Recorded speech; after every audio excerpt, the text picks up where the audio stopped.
Keşke tıraş olaydı. Sizler tıraşsız olun.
Tamam kral yeter.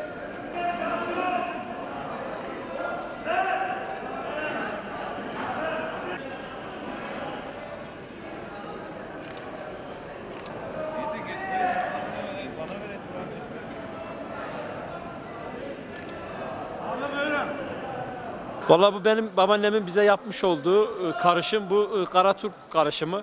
Kara turpu oydum, içine biraz zencefil, biraz zerdeçal yaptım, üstüne de bal koydum.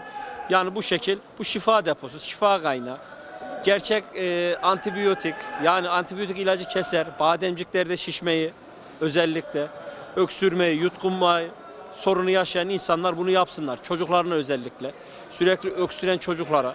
Bu birebir. Bu sabah akşam yapacaksın. Sabaha kadar zaten altına akıyor. Akanı içecek. Akanı içecek. Bittikçe takviye edecek. Aynısını. Zerdeçal, zencefil, bal.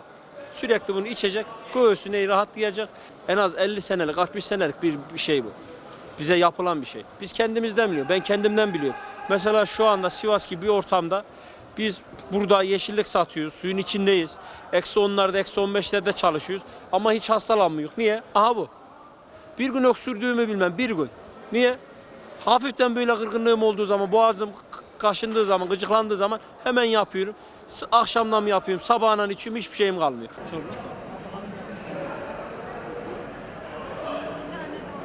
Şundan abi 2 tane alalım. Ben reportajı güzel yaparım da dokunun. Ben de dokandırıyorum, o yüzden geldiler. Ben hiç müsaade insanları dokunulmadı. Bak halama bak.